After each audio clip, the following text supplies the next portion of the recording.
Shalom. First and foremost, I'd like to give all praises, honor, and glory to Yahweh, Bahashem, Yahweh Shai, Bahashem, Ruach. Double honors to the elders and apostles of Great Millstone who rule well. Peace, love, and salutations to the hopeful elect. This is your brother Dawadah from the Men of Valor campaign, Greenville, South Carolina, coming back with another video in sincerity and in truth. Lord willing, it can be edifying. And Iran, or Iran, is the correct pronunciation of it, is not backing down. All right, from Zero Heads right here. All right, just a war news update. Iran vows to hit back if U.S. strikes targeted soil. U.S. destroyer comes under attack in the Red Sea. So, got some war news of the day. All right, let's get into it.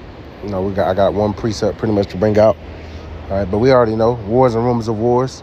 All right, that's why we stand upon our watch. We continue to see what's going on. You know, the internet is a very much a heavy lifter because we get these updates damn near on the second when they happen. You know, there's a Apostle the Heart was going to a website called War News 24/7, which I used to use when I had an Android.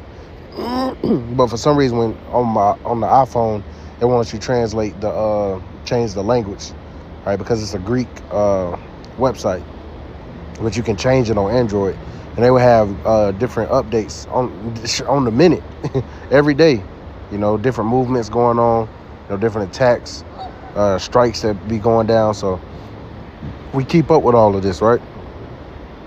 It says, once again, Iran vows to hit back if U.S. strikes target its soil. U.S. destroyer comes under attack in Red Sea.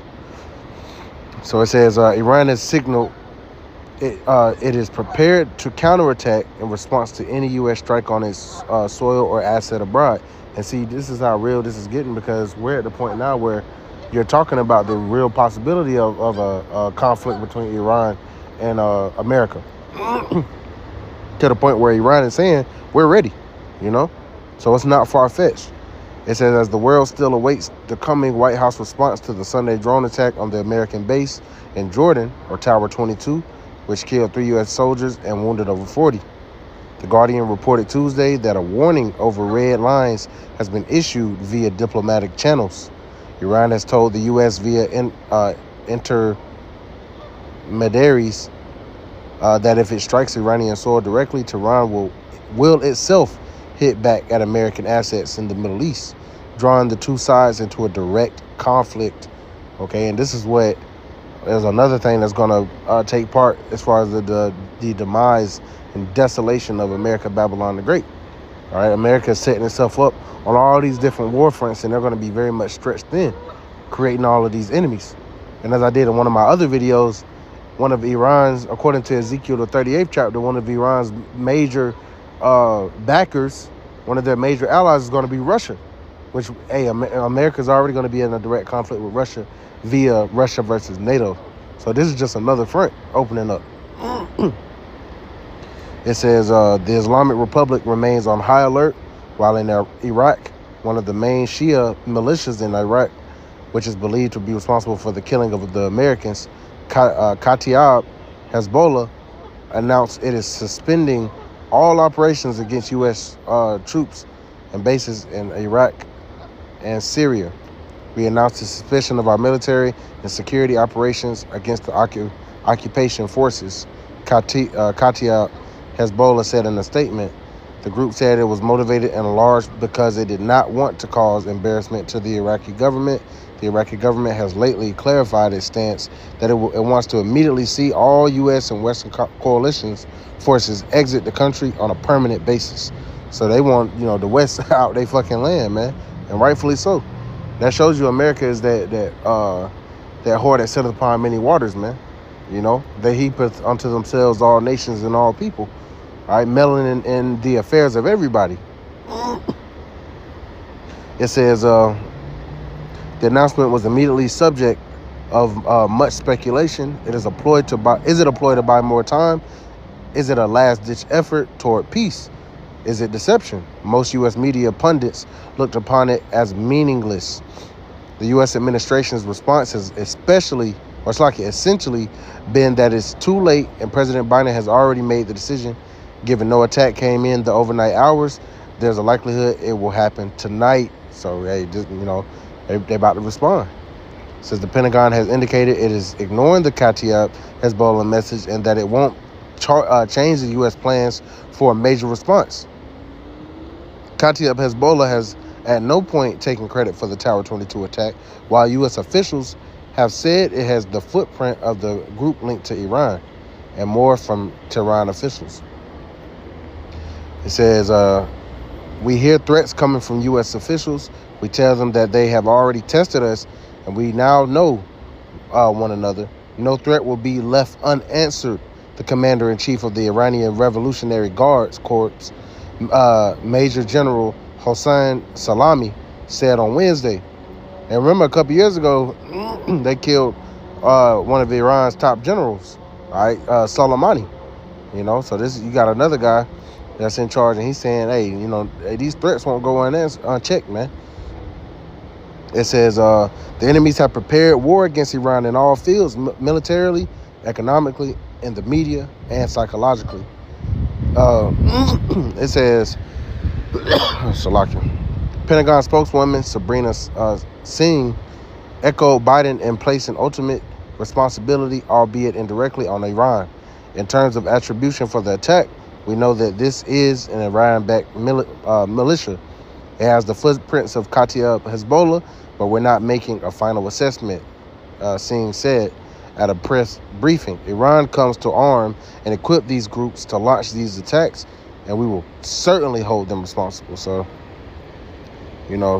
that's pretty much the point I wanted to get, some background information. There's a lot going on right now, man. All right, but they're saying the U.S. military, is saying that that an attack is pretty much inevitable. If it didn't come, at this point, it's about to come, they saying tonight or very soon, man. So, they're already linking this group to Iran, and they saying, but Iran is already saying, like, hey, we're going to defend ourselves. We're going to hit your ass back. What is this? These are proxy wars and rumors of wars, man. Prophecy playing out before our eyes, and this is the another front for the setup of World War III. All right, and we love to see it, man, because prophecy is being fulfilled. So I'm going to grab this main chapter right here. This is Joel chapter 3, right to the point. We all know it, all right, but we continue to bring it out because as it plays out before our eyes, all right, we link these current events. We link what's going on in the world, war or, famine, pestilences, uproars of the people, different things going on, the foolishness of Jake, the sodomy that's going on in this wicked-ass nation, We bring it all up. We link it to the scriptures, man. As a token, Joel chapter 3 and verse 9, proclaim ye this among the Gentiles. Prepare war. Wake up the mighty men. Let all the men of war draw near. Let them come up. Beat your plowshares and the swords and your pruning hooks and the spears. Let the weak say, I am strong. And this is an example of the weak saying they're strong. All right? Because Iran, their military is, is going to be decent, but it doesn't necessarily trump America's, so to speak. But they're saying, hey, we're ready. More than likely they already have nuclear weapons, all right, and they're ready for a conflict. And plus they're backed by some of the other world powers, man, like Russia and China. They were doing joint military drills in the in the ocean and whatnot. So they're already in allegiance with each other. They're already aligned. All right, you just waiting for something to pop off and it's going to get bigger. First of all, America's in that region and continue to be in that region because of what happened on October 7th, with Israel and Gaza. And that was just the spark. And now it's got the U.S. military in that region. You got the Houthis attacking their ass. So now America's going back and forth with the Houthis. You got Israel going back and forth with potentially Syria, as well as Hezbollah and Lebanon. So you got all these different fronts. Like that guy Scott Ritter said, America cannot win a war on multiple fronts right now, man. Let alone damn near one front, but definitely not on multiple fronts. So we're gonna see what comes of this. But the weak is saying that they're strong, man. Verse 11: Assemble yourselves and come, all ye heathen, and gather yourselves together round about. Thither cause thy mighty ones to come down, O Lord.